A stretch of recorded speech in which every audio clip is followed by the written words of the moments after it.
Hey there again, this is Ed Beard with the Employer's Edge, and I wanted to share with you a quote from T. Boone Pickens on the subject of leadership I thought was kind of cool.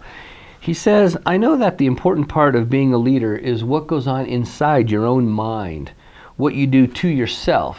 It's not what you do to others," and that is the root core philosophy behind our book, Getting into Leadership Shape, and our one-day workshop, Getting into Leadership Shape. We focus on 4 of the 8 core character competencies that emerging leaders really need to establish as foundational character competencies inside themselves in order to move through their career and be effective leaders.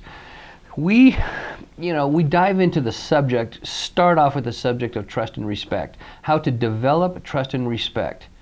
Well, in order to garner trust and respect, you have to be trustworthy and you have to be respectable. And that requires you acting and doing things that are trustworthy and respectable. Have you ever heard that saying, love thy neighbor? Yeah, well, if your neighbor's not lovable, chances are they're not going to get a lot of love. Same goes for trust and respect. If your leaders are not trustworthy and respectable, yeah, it's just not happening, and that crash never comes out good. We help these emerging leaders develop core strategies to develop trust and respect in themselves so that they can move through their career garnering trust and respect. We really take a hard look at the issues that cause trust and respect to derail and dissolve. You know, a good pilot knows how to fly the plane because they know what crashes the plane. And yeah, they don't do that. Leaders are the same way. They know how to garner trust and respect by not doing things that dissolve and evaporate and erode trust and respect. And then we get into the 4 types of false respect, where leaders think they're gaining respect, but they're really not. The biggest one is leadership through fear. We just coach around that so frequently.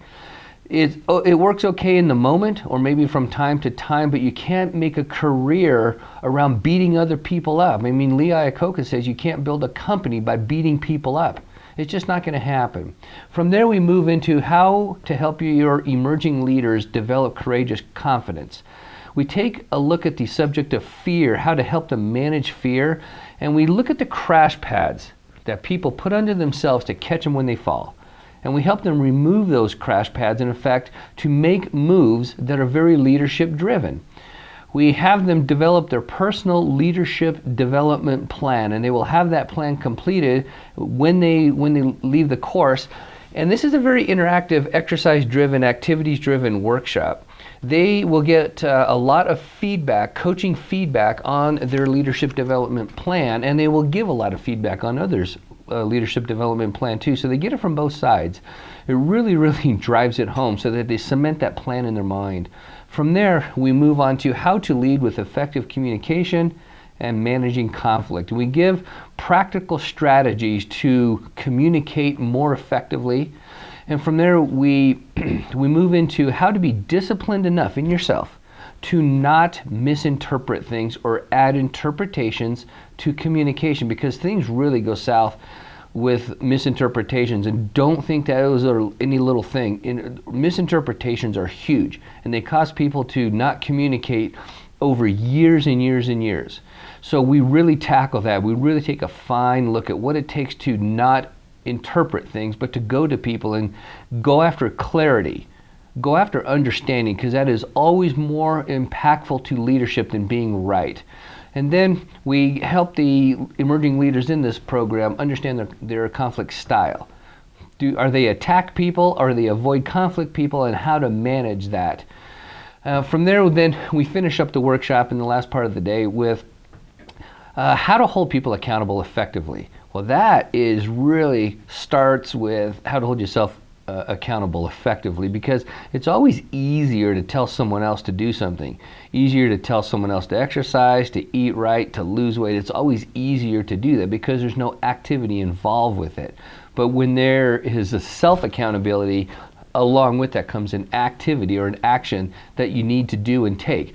To do that, we show the leaders how to hold people accountable and hold themselves accountable around goals. It's not just something they're going to do, it's accountable to something. And so in this case, it's a goal. And so how to develop solid goals and how to hold people accountable to goals.